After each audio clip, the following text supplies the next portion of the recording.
Bonjour à tous, bienvenue à l'autorité. Merci de votre présence en cette date qui est maintenant proche de l'été. Nous sommes très honorés d'accueillir aujourd'hui à l'autorité Yves-Alexandre de Montjoie, qui est l'un des 3 auteurs d'un rapport qui a suscité le débat et beaucoup d'intérêt. Donc le rapport qui avait été commandé par Margrethe Vestager pour orienter la future politique numérique de la Commission européenne et plus généralement de l'Europe. Alors un rapport qui avait plusieurs éléments d'originalité. La commissaire avait voulu rassembler des profils différents, donc différents spécialistes, pour avoir une vision aussi large que possible de ces sujets numériques. Donc nous avons ici Yves-Alexandre de Montjoie, qui est un universitaire et qui s'intéresse de longue date au sujet numérique et plus particulièrement au sujet des données. Il y avait aussi Jacques Kremer, donc un Français qui est plutôt un économiste qui s'intéresse au sujet de concurrence, et la professeure allemande Heike Schwetzer, qui avait une dimension plus juridique dans son approche. Donc l'événement qui nous réunit ce matin a vocation à éclairer les débats sur l'adaptation de la politique de concurrence en France plus particulièrement. Donc nous sommes ici pour une réunion informelle et qui, je l'espère, laissera place au débat et aux questions. Donc la façon dont nous allons procéder, c'est Yves-Alexandre va nous présenter en résumé les grandes lignes de son rapport, et ensuite nous aurons un échange avec lui, avec l'aide d'Henri Pifot, qui à la Commission européenne a été l'un de ceux qui ont accompagné la naissance de ce rapport, donc qui le connaît de l'intérieur et qui a contribué, je crois, au fait que c'est un rapport très stimulant.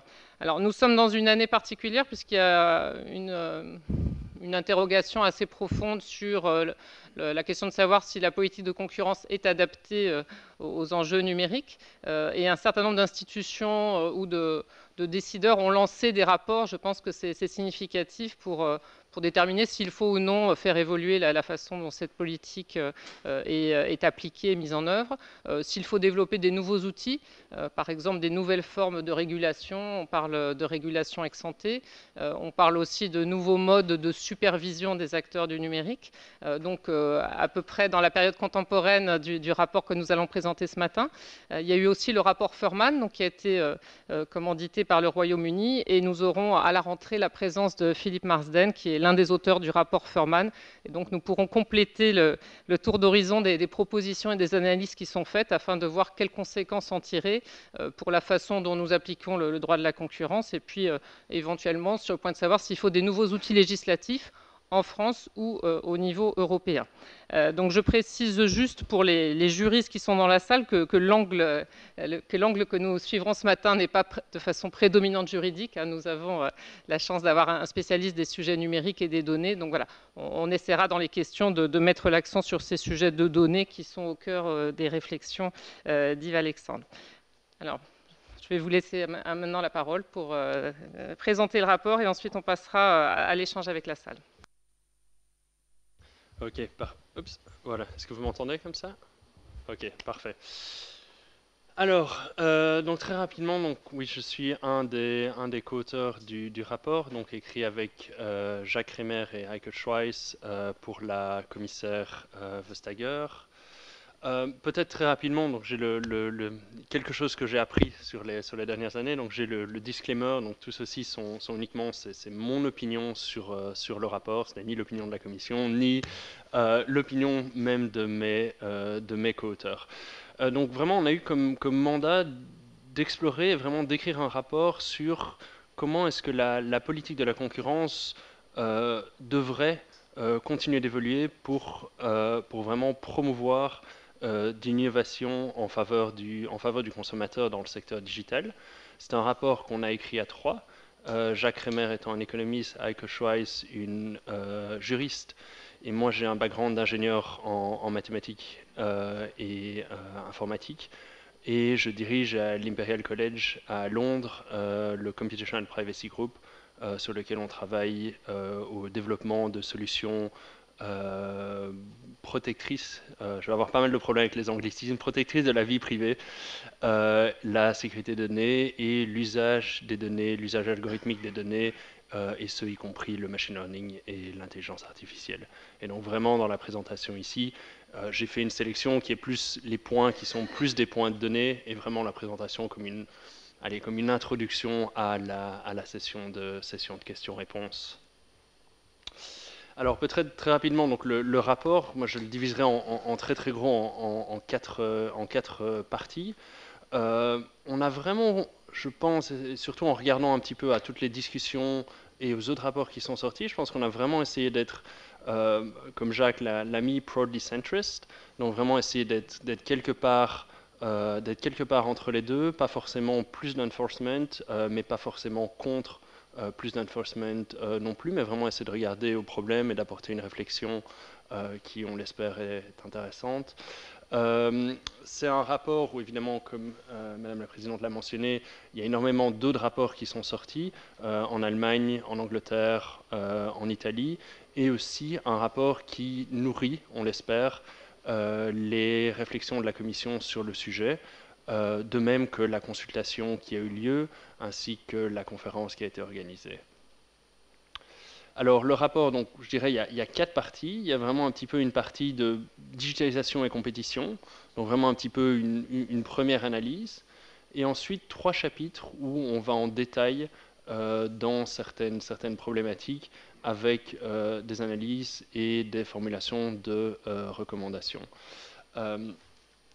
Dans cette présentation, donc, on a 3 parties, plateforme, data et merger.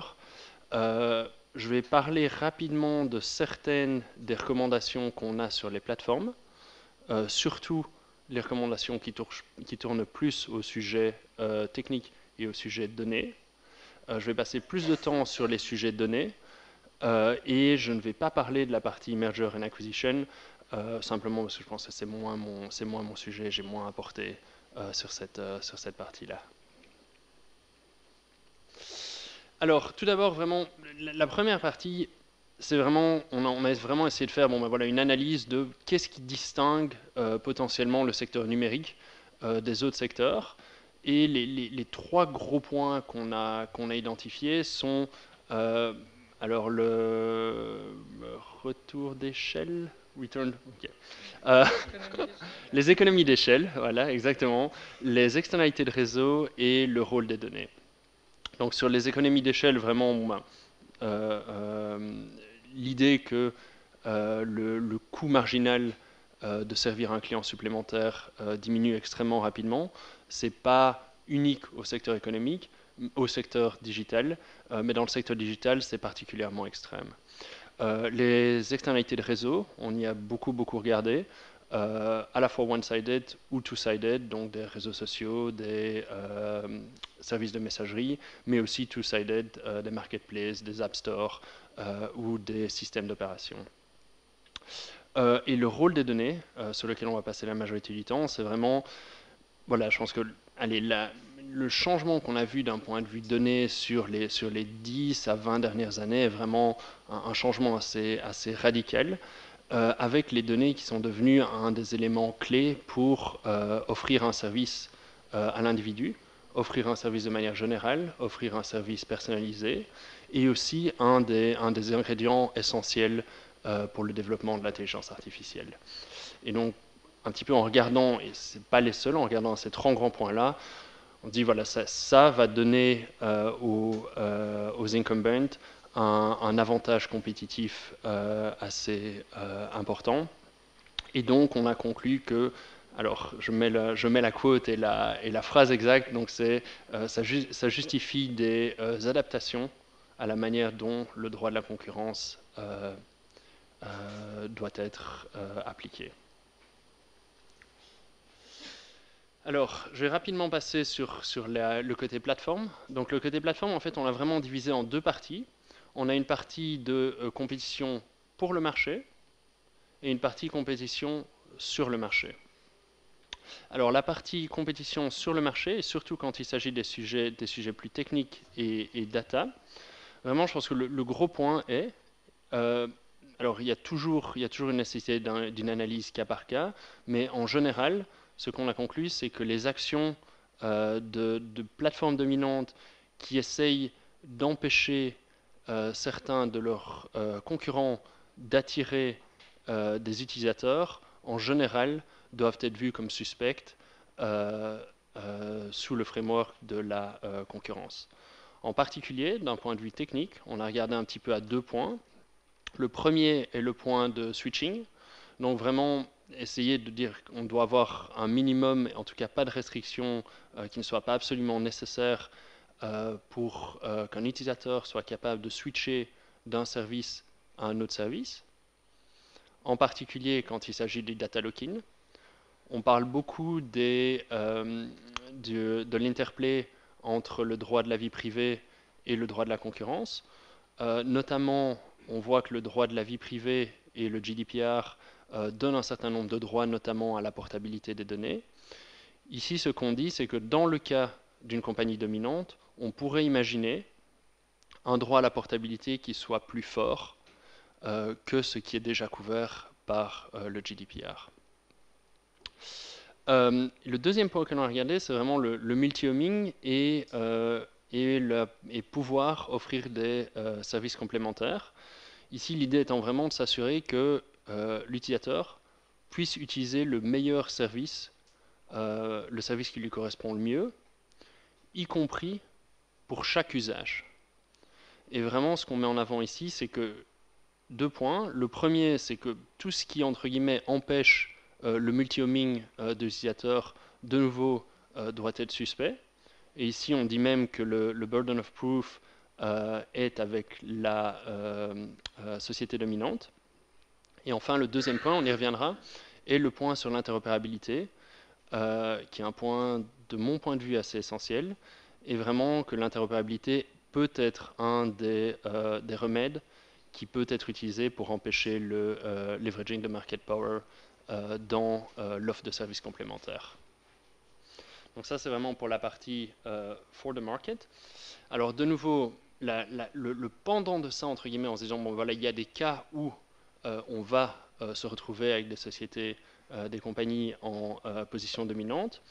Et dans ce cas-là, on doit vraiment s'assurer que la concurrence sur ces plateformes dominantes est fair et unbiased pour tous les utilisateurs.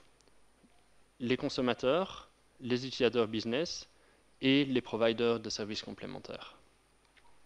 Et là, on a introduit un peu l'idée de platform as a regulator. Donc vraiment l'idée que la plateforme a un rule setting power sur un très grand nombre d'interactions sur la plateforme. Ce n'est pas un problème en soi, mais ça peut le devenir. Et ici, 2 points qu'on met en avant. Le premier, c'est vraiment le risque et le risque du self-referencing, à tout point de vue, que ce soit le ranking de l'algorithme, quel site est-ce que vous allez voir en premier, quel site va être mis le plus en avant.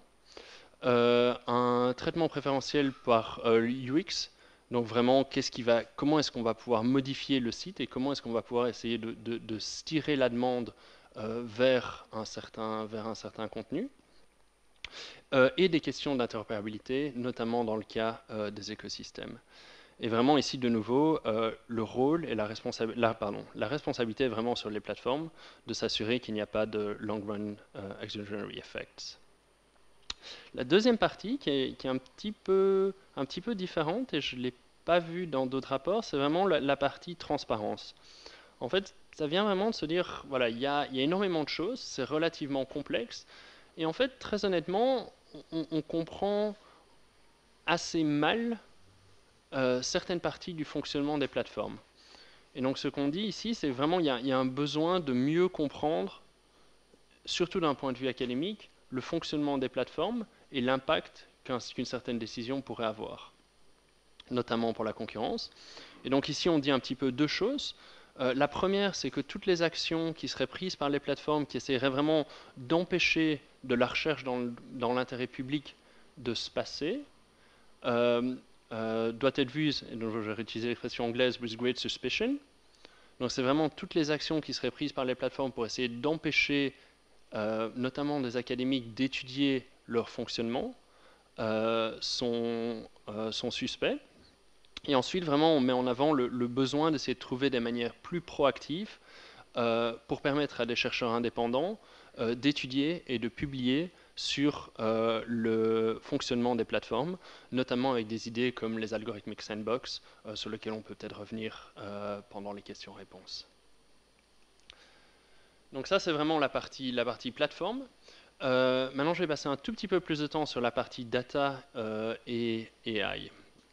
Donc ici, Juste sur le point des pratiques qui viseraient à empêcher activement la recherche, c'est des choses qui ont déjà été vues ou pas?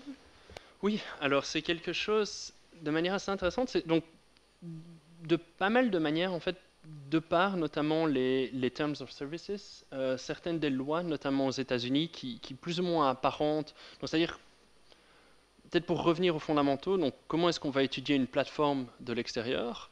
Mais en fait, on va écrire des scripts, des algorithmes qui vont essayer de crawler ces plateformes.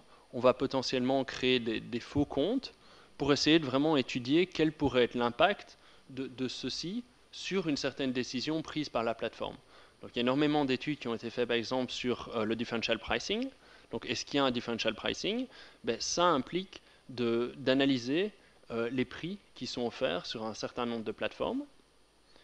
Et dans ce cadre-là, et pour avoir parlé avec pas mal de chercheurs qui ont fait cette recherche, en fait, très rapidement, c'est quelque chose qui est pas nécessairement en accord avec leur Terms of Services. C'est quelque chose qui, aux États-Unis, dans certains cas, peut s'apparenter à du hacking et tomber sous le coup de lois relativement strictes, voire très strictes, de sécurité informatique.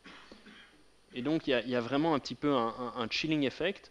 On ne sait pas, et c'est relativement improbable pour un chercheur dans une grande université qui essaye de faire une étude, mais en tout cas, il y a un risque légal, il y a un risque pratique de toutes les mesures qui peuvent être mises en place par une plateforme pour, et parfois pour des bonnes raisons, d'empêcher la création d'un certain nombre de faux comptes, etc. Mais tout ça rend très difficile l'étude par des chercheurs indépendants du fonctionnement de ces plateformes. Et c'est relativement problématique parce que ça veut dire qu'après, on a assez peu d'évidence scientifique sur lesquelles se baser. De quel peut être l'effet de ce changement-là ou de ce changement-là, quelle peut être la force du steering d'une nouvelle UX ou d'un ranking. Et donc ça, je pense que c'est vraiment... UX, expérience utilisateur. Oui, pardon, c'est le design du site, des petits changements qui peuvent être faits avec de l'A/B testing sur un site. Est-ce qu'on va mettre ceci un petit peu plus en rouge, l'influence du ranking? Est-ce que, enfin, je veux dire, on sait que tout le monde va cliquer sur le premier lien. Est-ce qu'on va cliquer sur le deuxième, le troisième? Dans quelle mesure est-ce que ça décroît? Quelle fraction des gens vont ensuite, sur des requêtes précises, aller voir sur la seconde page? Quelle peut être l'influence de, voilà, si je change le ranking et que j'inclus un nouveau critère dans le ranking va changer. Si j'avais avec et sans ce critère, quelle est la différence sur les choix qui sont faits par les consommateurs et ce genre de choses qui sont extrêmement puissants, qui sont vraiment des nudges et du steering et sur lequel c'est très très très difficile de l'extérieur de pouvoir comprendre quel est l'impact de ces décisions techniques. Et donc c'est vraiment dire d'un côté tout ce qui est fait, essayer de s'assurer que ce qui est fait dans le bien public, il n'y ait pas une action active de la part des plateformes d'essayer de l'empêcher, au-delà de ce qui peut être fait pour la sécurité de la plateforme en elle-même. Et la deuxième, vraiment, est-ce qu'on peut trouver des manières plus proactives de travailler avec des chercheurs indépendants pour mieux comprendre et quantifier le fonctionnement ou l'impact de certains changements ou de certaines décisions des plateformes, notamment les algorithmic sandbox, qui serait vraiment une manière pour des chercheurs indépendants de pouvoir vraiment tester. C'est littéralement, on peut imaginer une boîte, l'algorithme est dans la boîte, et ensuite on peut vraiment tester les inputs et les outputs et essayer de mieux comprendre ce qui se passe, mieux comprendre comment l'algorithme est entraîné, quel type de décisions sont prises par l'algorithme, sans avoir à créer toute une machinerie de faux comptes, etc., pour vraiment essayer de pouvoir étudier, par exemple, l'impact que l'algorithme pourrait avoir sur les choix faits par les consommateurs. Alors, data. Alors, la première chose, c'est vraiment, et c'est un peu notre discussion avec Henri, c'est vraiment essayer d'aller, et je prends un petit peu, ça a été un petit peu mon motto pendant un bout de temps, c'est vraiment essayer d'aller au-delà de data. J'ai vu énormément de discussions des données et les données et la concurrence. je pense qu'il y a vraiment un besoin d'aller au-delà des données et de commencer à vraiment donner en sens général et vraiment aller plus dans les détails de, OK, quel type de données pour quel usage. Et donc vraiment ce qu'on a proposé dans le rapport, et donc surtout sur la partie données qui je pense est une partie un petit peu plus nouvelle, je pense que beaucoup de ce qu'on a fait c'est vraiment essayer de proposer des outils, des pistes de réflexion, des définitions, des terminologies pour essayer de réfléchir aux problématiques, beaucoup plus que quelque chose, voilà, une recommandation qui est prête à être mise dans la loi. Vraiment quelque chose qui est beaucoup plus, voilà un petit peu les tenants et aboutissants, voilà quel type de données est-ce qu'on parle et quels impacts ça pourrait potentiellement avoir. Ici, donc, d'abord, je me concentre sur les données individuelles. Sur les données individuelles, on va vraiment essayer de... Donc ça, c'est une classification qui a été proposée par le World Economic Forum des données individuelles qui sont séparées en 3 parties. Donc, c'est pas des catégories absolues et une donnée n'appartient pas nécessairement, mais ça permet d'aider à aller au-delà de juste données et de voir de quel type de données on parle. Donc il y a vraiment les données volunteered d'un côté, donc c'est vraiment les données, en gros c'est les données qui ont été directement contribuées. Vous avez rentré votre adresse email, vous avez posté quelque chose sur un réseau social, vous avez liké une page, vous avez donné un rating à un film. Donc c'est vraiment les données directement, vous avez pris une action qui a généré des données directement. Le but de l'action était de générer des données. Il y a les données observed, donc énormément des données qui sont collectées pour le moment et des données qui sont utilisées, y compris dans le cas de l'AI, ne sont pas nécessairement des données que vous avez entrées vous-même, mais beaucoup plus des données comportementales. Des données comportementales qui ont été collectées de manière relativement automatique, vraiment as a side effect de vous utiliser un site web, votre téléphone portable ou une application. Et donc c'est vraiment ces données de localisation, c'est des données des clics que vous avez fait sur une page web, c'est des données, c'est toutes les données générées par les machines industrielles, l'IoT, etc. Et ensuite, la troisième partie de données, c'est les inferred. Et les inferred, c'est vraiment un petit peu les types de données. Donc on a pris les données volontaires et les données observed, qui sont plus des données brutes. Et les données inferred sont vraiment des données qui ont été processées. Ici, on le met de manière non triviale pour générer des données inferred.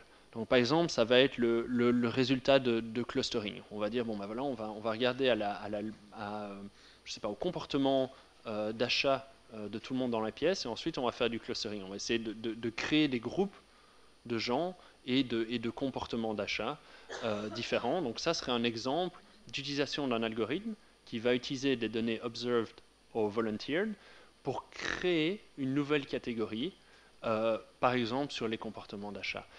Ça peut être du credit rating. On va regarder à comment vous avez utilisé votre carte bleue, et sur base de ça, on va vous donner un rating. Et donc tout ça sont vraiment plus des données inferred où vraiment il y a eu un travail non négligeable pour prendre ces données brutes et en faire des données plus complexes, par exemple le propensity to buy ou les credit ratings. Okay, donc ça c'est vraiment sur les données au niveau de l'individu. Et le deuxième point, je pense, il y a les données d'un côté, et puis il y a vraiment la manière dont ces données vont être utilisées. Et alors je m'excuse, chacune des noms, en tout cas les deux premiers sont hyper mouthful, mais le but est vraiment d'essayer d'avoir quelque chose qui permet vraiment de réfléchir à comment est-ce que ces données vont être utilisées.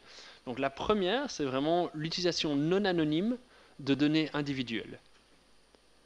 Et ceci, ce que ça veut dire, c'est vraiment c'est vos données, et c'est vos données qui sont utilisées pour vous donner un service. Donc c'est vraiment un calendrier qui a besoin d'accès à vos informations calendrier, c'est un service d'email qui a besoin d'accès à vos emails, c'est quelque chose qui va vous recommander le prochain produit et qui donc a besoin de la liste des produits que vous aviez achetés avant. Donc ça c'est vraiment vos données individuelles qui sont utilisées pour vous offrir un service. La deuxième partie c'est l'utilisation anonyme de données individuelles. Et ici, vraiment, ce qu'on essaie de faire, il y a un certain nombre d'applications qui ont besoin de l'accès à vos données individuelles, mais qui n'ont pas nécessairement besoin de savoir que c'est vos données. C'est pour ça, historiquement, il y a 20 ans, c'est comme ça qu'on prenait les données, on les anonymisait, ce qui vous permettait de faire, par exemple, des traitements statistiques sur les données, sans avoir besoin de savoir les informations personnelles de chacune des personnes dans la base de données. Et donc vraiment ici, par exemple, donc, chaque fois qu'on parle d'intelligence artificielle, de machine learning, vraiment les données sont un des ingrédients clés. Et très souvent, un algorithme de machine learning n'a pas besoin, il a besoin d'un grand dataset de données individuelles, il n'a pas besoin de savoir qui est derrière certaines données. Juste une personne a ces caractéristiques-là et ces caractéristiques-là qu'on essaye de prédire. Et donc ça, c'est vraiment l'usage anonyme de données individuelles. Le troisième, c'est les données agrégées. Donc c'est des données vraiment standardisées et qui ont été agrégées de manière irréversible. Et ici, c'est vraiment quelques informations, c'est des informations de statistiques nationales, de population, de recensement de population, combien de personnes habitent dans le 9e, quel est le salaire médian et ce genre d'informations. Okay. Et ensuite, le dernier, c'est vraiment les données contextuelles. Donc, c'est des données qui ne sont pas dérivées de données individuelles. Les trois premières étaient vraiment directement dérivées d'une manière ou d'une autre de données individuelles. La dernière catégorie sont vraiment des données qui ne sont pas dérivées des données individuelles. Donc, par exemple, des informations de voilà le réseau routier en France, voilà des données satellites ou ce genre d'informations. De nouveau, j'ai beaucoup de juristes, donc je parle ici, c'est vraiment plus au point de vue technique, c'est sans une considération sur ce qui sont des données personnelles ou pas. Et alors, donc je suis désolé, c'est un petit peu théorique, mais c'est vraiment un petit peu quels sont les outils, quelles sont les clés pour réfléchir aux problématiques. Et donc ici, il y a quelques exemples de potentiels usages de ces catégories qui peuvent avoir des implications pour la concurrence.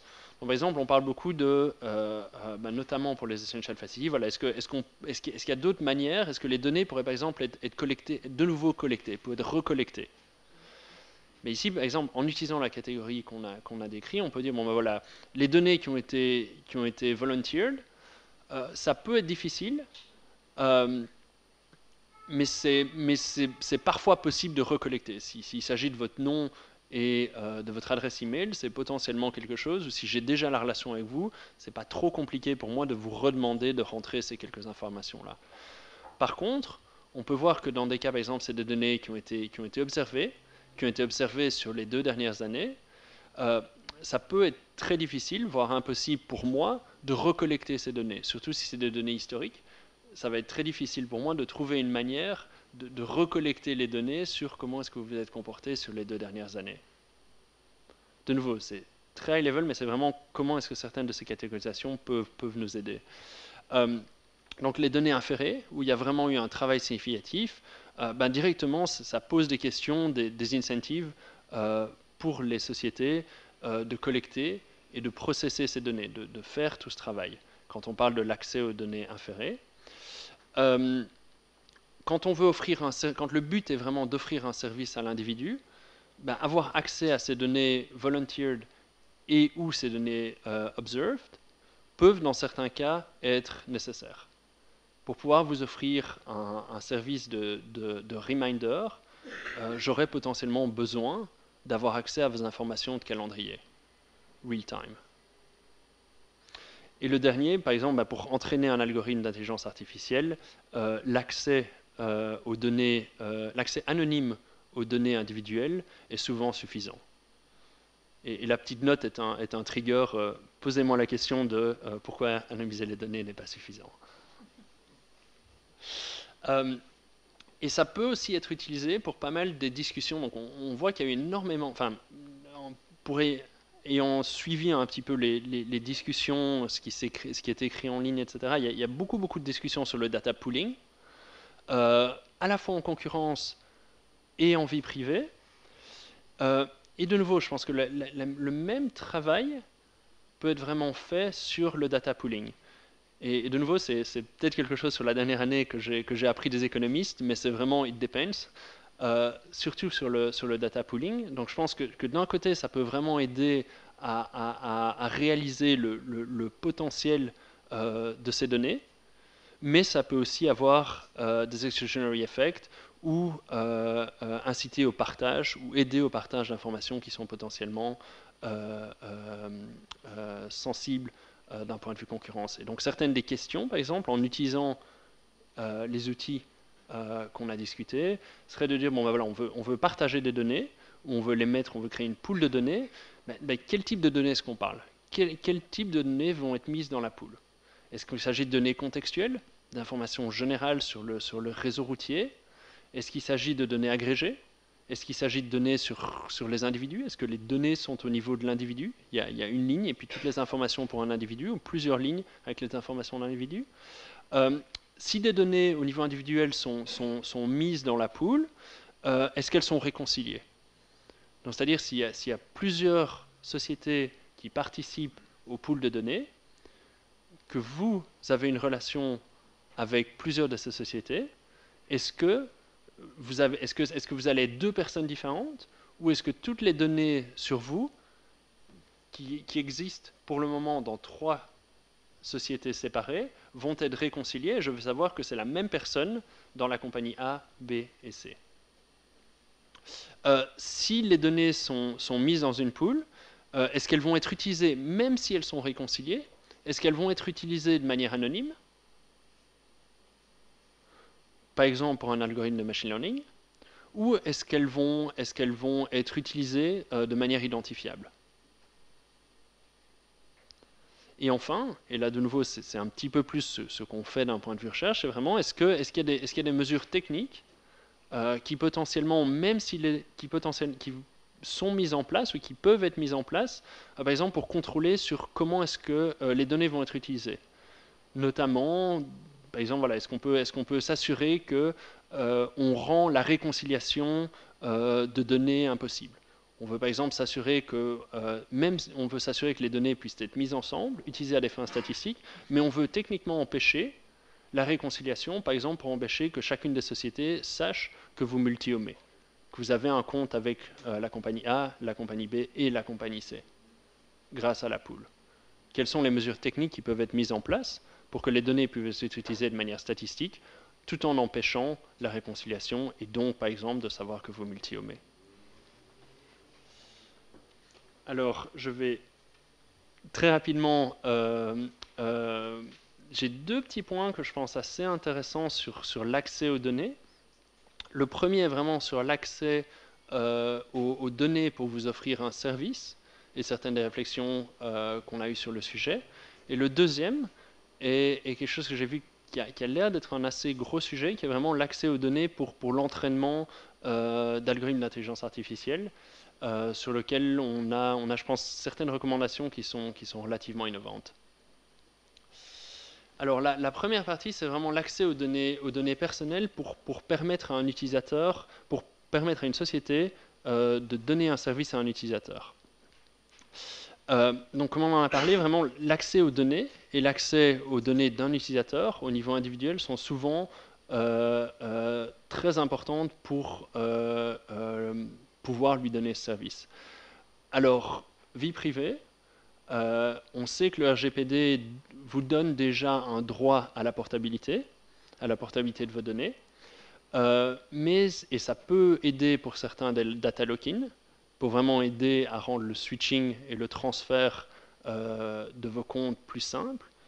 En même temps, intrinsèquement, l'idée de portabilité est un peu la même idée que la portabilité d'un numéro téléphonique. C'est-à-dire c'est un one-off, c'est quelque chose sur lequel ça va se passer une fois. C'est pas un accès en temps réel à vos données. Je pense que ça est particulièrement intéressant, surtout dans le cas d'écosystèmes. Donc vraiment, si on réfléchit aux écosystèmes, c'est vraiment l'ensemble de services qui sont très souvent connectés les uns aux autres, parfois offrant des services complémentaires l'un à l'autre, et qui sont connectés à l'intérieur d'un écosystème par ce qu'on appelle des API privés. C'est-à-dire c'est des API qui sont... Donc des API, c'est Application Programming Interface. Donc c'est vraiment comment des services vont se parler l'un à l'autre. Et en fait, il existe pas mal d'API qui sont privés, c'est-à-dire qui sont uniquement accessibles à certains services. Donc uniquement ce service-là va être autorisé, si vous le voulez, ou parfois même pas, d'accéder à vos données. Et ce qu'on dit ici, c'est donc l'accès aux données, les API et les écosystèmes. Dans le cas où l'accès à vos données, aux données d'un utilisateur, est quelque chose qui est limité, entre guillemets, et qui va aider un écosystème à donner un bien meilleur service grâce, par exemple, à l'accès aux données et à ces API privés, ça peut être difficile, très difficile, dans certains cas impossible, pour, par exemple, des jeunes sociétés innovantes de pouvoir réellement compete on the merit. Pour vraiment avoir une compétition qui est sur, bon, voilà, quel va être le meilleur algorithme, parce que dans les cas où l'accès aux données est très important pour offrir un service à l'utilisateur. Donc on a pas mal parlé dans le rapport, et je pense que les autres rapports, certainement le rapport Furman, de ce que j'ai vu, le rapport italien aussi, il y a vraiment beaucoup de discussions sur l'interopérabilité. Alors on propose toute une catégorisation, de nouveau vraiment de définition de portabilité, protocole interopérabilité, data interopérabilité et full interopérabilité. Ici, je vais me concentrer vraiment sur la partie data interopérabilité, donc qui est vraiment l'accès à vos données real-time, un accès standardisé real-time aux données d'un utilisateur sous le contrôle de l'utilisateur, dans ce qu'on appelle les privileged APIs. Et principalement dans le cas des privileged APIs, ce qu'on dit, c'est que voilà, donc c'est vraiment la manière avec laquelle un service va pouvoir accéder à vos données, par exemple pour vous offrir un service complémentaire. Et ce qu'on dit, c'est dans l'analyse, c'est vraiment que donc c'est comme ça qu'on va pouvoir accéder à vos données et pouvoir donner un service complémentaire. Cependant, le simple fait, entre guillemets, et ça pose pas mal de questions, le simple fait qu'un API existe n'est pas nécessairement suffisant. Notamment, par exemple, on peut imaginer, voilà, il y a un API, et n'importe quel service à qui vous avez donné autorisation peut se connecter et accéder à vos données. Mais par exemple, l'API qui est disponible publiquement est plus limité que l'API qui est disponible au service de l'écosystème. Et donc ça peut être, on peut imaginer des cas où ça va être plus difficile parce qu'on n'a pas accès à l'entièreté des données de pouvoir réellement compete on the merit. Et la deuxième chose, c'est vraiment la difficulté en fait de pouvoir s'assurer que l'API va continuer d'exister. C'est-à-dire je construis tout un service qui va se baser sur un service complémentaire qui va se baser sur mon accès aux données par un API qui existe par exemple sur une plateforme. Et ça peut être problématique dans le cas où je ne peux pas être sûr que je vais pouvoir continuer d'avoir accès à cette API dans le futur. Ça va être difficile pour moi de construire un service, de construire un produit, en sachant que potentiellement mon accès aux données, qui sont importantes et parfois essentielles pour offrir le service, pourrait disparaître du jour au lendemain, et ça c'est déjà vu. Et alors le troisième point vraiment sur l'accès aux données personnelles, donc je pense qu'on a vu énormément d'appels et de headlines, notamment d'Elizabeth Warren, qu'il faut break up les firmes digitales, les grandes firmes digitales. Je pense qu'ici, on a pris une approche qui est plus centriste, je pense un petit peu plus modérée, et vraiment on met en avant le fait qu'avoir une réelle data interopérabilité peut être une alternative efficace et relativement attractive pour à la fois d'un côté s'assurer qu'on continue de bénéficier de l'efficacité qu'on gagne à l'intégration, notamment à s'assurer qu'un nombre, que n'importe quel service qui veut utiliser vos données pour un service complémentaire peut continuer à accéder à ces données, tout en adressant certains des concerns qui ont été discutés, notamment vis-à-vis des écosystèmes. Et donc je pense que c'est quelque chose qui est plus centriste, qui est plus modéré, c'est vraiment plus bottom-up sur dire, voilà, si on s'assure qu'il y ait réellement une data interopérabilité, on peut potentiellement à la fois avoir certaines des efficacités, ainsi que s'assurer qu'on continue d'avoir une compétition au mérite. Et alors mon dernier point est vraiment sur l'accès aux données pour l'entraînement d'algorithmes d'intelligence artificielle.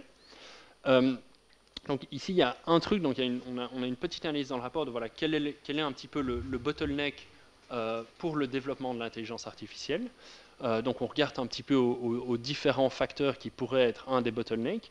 Et ce qu'on dit, c'est que en tout cas le candidat le plus important comme bottleneck pour le développement de l'intelligence artificielle est vraiment l'accès aux données individuelles. L'accès aux données est vraiment un petit peu l'élément en tout cas le plus important qu'on a identifié pour le développement de l'intelligence artificielle.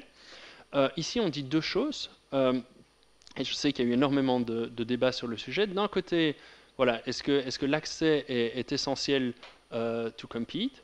Et alors ici, ce qu'on dit, voilà, en gros, c'est qu'il va falloir une analyse assez détaillée qui vont regarder à la fois si est-ce que l'accès est absolument nécessaire ou essentiel. De l'autre côté, quels sont les intérêts légitimes des parties. Et ce qu'on dit, donc c'est vraiment au cas par cas. Et ensuite, ce qu'on dit, c'est que si l'accès, en tout cas dans les cas où l'accès aux données n'est pas indispensable to compete, les autorités de régulation doivent refrain from intervention. Le dernier point est un point un petit peu différent que je n'ai pas vu ailleurs, c'est vraiment un petit peu essayer de mettre en avant, bon voilà, quels seraient de potentiels substituts. Et ici, ce qu'on met en avant, c'est vraiment des substituts qui seraient plus des solutions market-based. C'est-à-dire vraiment, quand on dit voilà, les datasets qui sont utilisés pour l'AI, c'est un ensemble, c'est la mise en commun de données d'énormément d'individus. Et la question qu'on pose, c'est voilà, est-ce qu'il serait possible, à la place d'aller directement vers une société qui a collecté le dataset, pour pouvoir avoir accès à ce dataset, de vraiment dire, est-ce que je peux aller à travers les individus?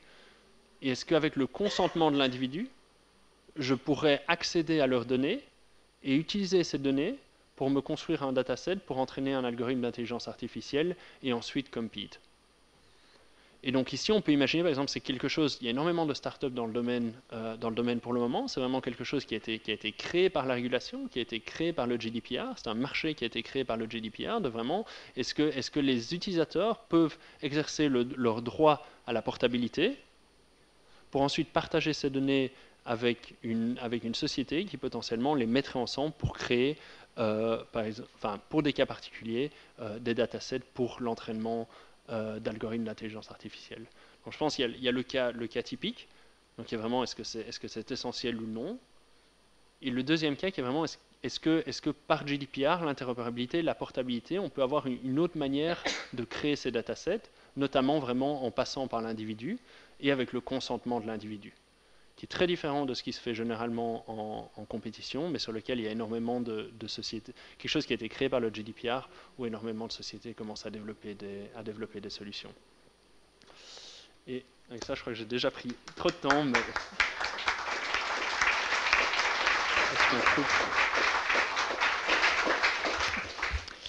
Merci beaucoup pour ce résumé très efficace et si je peux me permettre un commentaire sur le rapport, je trouve qu'il a beaucoup de mérite, notamment le fait qu'il est très lisible, même sur des sujets assez techniques, il est très pédagogique.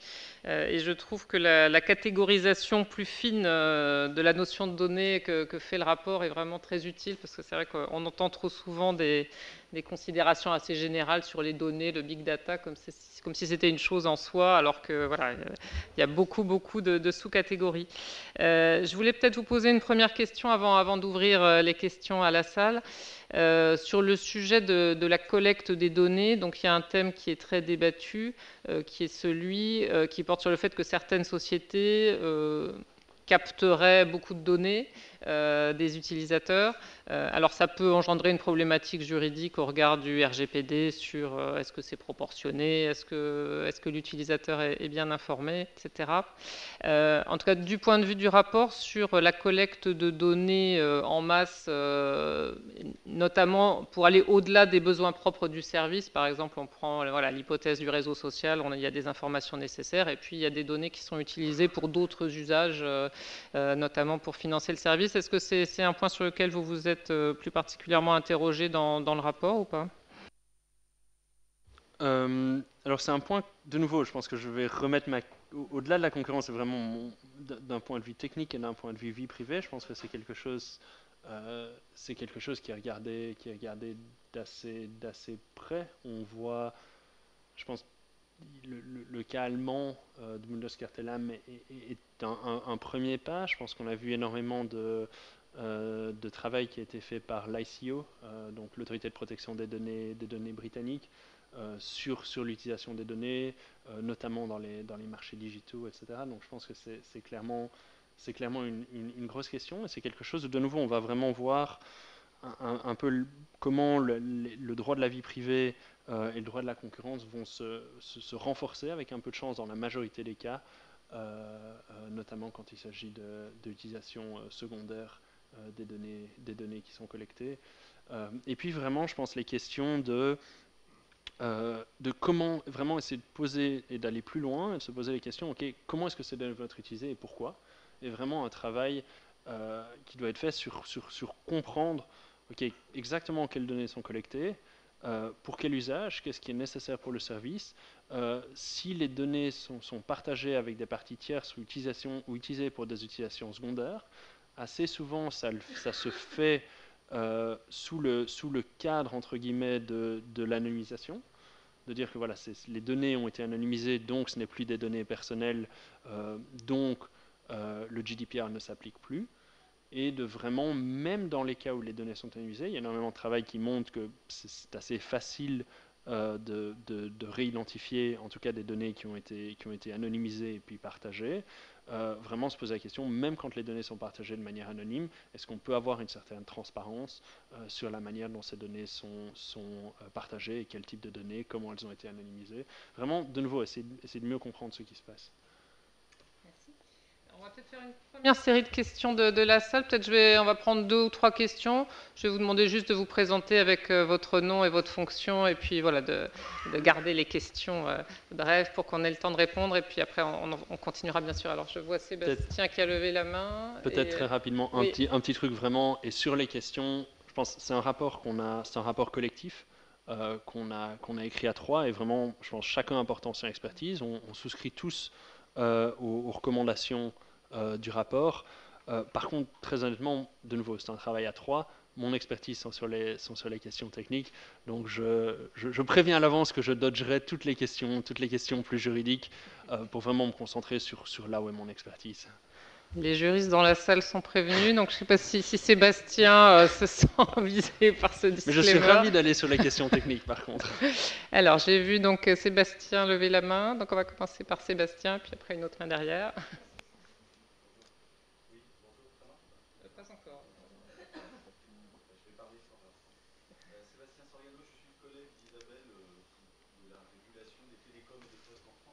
Merci à l'autorité pour cette présentation très intéressante.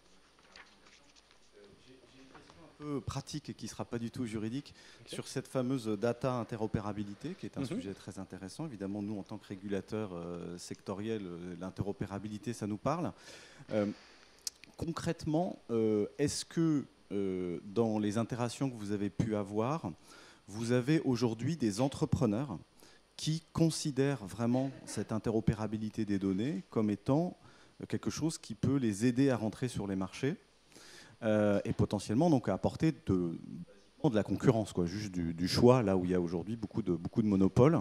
Et dans ce cadre-là, est-ce que l'interopérabilité dont on parle, c'est plutôt des services comparables, donc par exemple un réseau social qui se développerait auquel je pourrais m'abonner et ça me permettrait, enfin m'inscrire et ça me permettrait potentiellement de voir des abonnés d'un autre réseau social, enfin des utilisateurs d'un autre réseau social et de correspondre un peu comme des réseaux téléphoniques, quoi, si vous voulez. Bon, est-ce que c'est ça dont on parle? Et si oui, qu'est-ce que ça veut dire en termes de business model?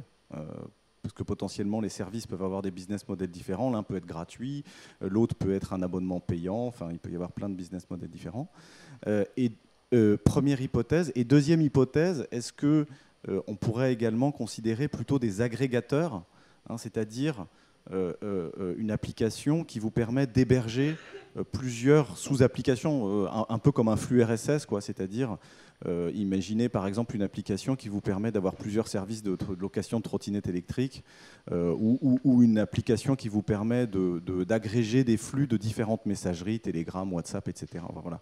Donc est-ce que vous avez été approché par des entrepreneurs concrètement qui ont ce type de projet, et si oui, lesquels? Désolé de cette question un peu longue. Peut-être une sous-question, peut-être vous pourrez nous dire si dans la façon dont vous avez procédé avec vos collègues pour préparer le rapport, il y a eu en parallèle une vaste consultation qui avait été lancée par la Commission. Est-ce que ça vous a nourri dans votre réflexion et est-ce que vous avez beaucoup rencontré les entreprises, peut-être plus généralement, de tout l'écosystème? Alors, on va prendre une deuxième question, je crois que c'est madame. Oui, bonjour, Sophie Lepalec. Je travaille pour un organisme international qui standardise les données du commerce. Ma question, elle est simple et rapide. Quand je vous écoute, finalement, je me dis que du point de vue de la concurrence, la portabilité des données, elle s'applique aussi aux données non personnelles. Et comme je dis non personnelles, ce n'est pas anonymisé, ce sont vraiment les données qui n'ont aucune nature personnelle à la base. Sachant qu'il y a eu aussi une demande dans le domaine agricole, avec une charte promue par la FNSEA et les jeunes agriculteurs qui demandent à ce que la portabilité des données de leur secteur soit assurée. Merci. Peut-être prendre une troisième question. Bon, après, je vous promets, on s'arrête pour avoir les réponses. Alors en fait, j'en ai deux. Pardon. Il y en a une qui est... Si vous pouvez juste vous présenter pour Yves Alexandre. Bertrand Payès, moi je coordonne la stratégie d'intelligence artificielle en France. Donc j'ai une question sur la True Data Interoperability que vous avez laissé comme piste. Alors comment ça se gère dans le temps, c'est-à-dire avec des nouvelles données, des nouvelles API, comment on gère aussi des effets de seuil, c'est-à-dire une petite entreprise qui aurait une donnée qui serait petite mais qui aurait une donnée qu'on pourrait peut-être viser. Et ma deuxième question, elle est plus sur l'IA, puisque ça m'intéresse plus particulièrement. C'est sur la dernière option que vous donnez sur market-based, c'est-à-dire basé sur l'utilisateur. Est-ce qu'on a des exemples où ça a marché parce qu'on voit bien que théoriquement, ça pourrait marcher. Mais est-ce qu'on a des exemples? Moi, ce que je vois, c'est les entreprises d'IA qui vont utiliser, si je prends par exemple des entreprises dans le médical, qui vont récupérer une base de données d'radiographie en Chine pour entraîner leurs IA. Et que c'est comme ça qu'ils construisent leurs algos. Et après... voilà, et que tout l'enjeu des boîtes, c'est plutôt de récupérer quand même une grosse base sur laquelle je peux faire plein de tests d'entraînement, plutôt que de construire une espèce d'architecture compliquée où j'essaye de récupérer des données individuelles qui n'est pas entre guillemets, dans le time to market de l'entreprise, me semble compliqué. Alors, première série de réponses, Yves Alexandre. Ok. Alors la première question vraiment sur l'interopérabilité, les entrepreneurs et est-ce que c'est pour offrir des services concurrents ou des services complémentaires. De nouveau, je pense qu'on a parlé, enfin je veux dire, moi je suis dans un département d'informatique, on a des incubateurs, on a beaucoup de startups qui sortent de l'Impérial, on a énormément de startups à Londres, et très clairement, et vraiment c'est assez frappant, quand on parle, et de nouveau vraiment de mon expérience avec les étudiants, on entend, c'est assez marrant, on entend énormément de oui, non, mais il manque vraiment, il y a vraiment un manque de compétences en intelligence artificielle, etc. Et un gros problème. De nouveau, je pense qu'on est dans une bulle, mais vraiment, quand on parle avec les étudiants qui sortent et qui veulent lancer des boîtes, à la fois pour des services concurrents ou des services complémentaires, l'accès aux données est le point bloquant. Il y a tellement de choses, tellement de services, tellement de choses qui pourraient être essayées, tellement de services qui peuvent être lancés, mais le point bloquant est l'accès aux données. L'accès à des vrais datasets qui permettent de développer exactement ce service-là. Et donc, de nouveau, dans la bulle, en tout cas, dans le département d'informatique à Londres, je ne doute pas du tout qu'il y ait un besoin de retraining, qu'il y ait un manque de compétences sur l'IA, etc. Mais vraiment, quand on parle aux étudiants qui sortent de notre master en IA, c'est assez flagrant de voir à quel point vraiment l'accès aux données est le point bloquant et le point le plus difficile pour énormément de startups. Maintenant, je pense, donc votre question, on en a énormément parlé. En fait, je me suis dit, je vous ai déjà suffisamment martelé avec des slides sur les définitions techniques, etc. Donc, je vous ai épargné le slide sur les définitions techniques qu'on avait de portabilité, système, protocole interopérabilité, data interopérabilité et full interopérabilité. Mais en gros, ça répond un peu à votre question. C'est vraiment, on a regardé aux deux. on a regardé à la fois ce qui est système et data interopérabilité, qui sont vraiment l'interopérabilité entre deux services, principalement pour l'échange des données. Donc vraiment, dans le cas, les données sont avec un service A, il y a un service B qui veut accéder à ces données pour soit offrir un service concurrent, soit offrir un service complémentaire. Vraiment l'idée de j'ai besoin de pouvoir accéder à vos données pour vous offrir un service.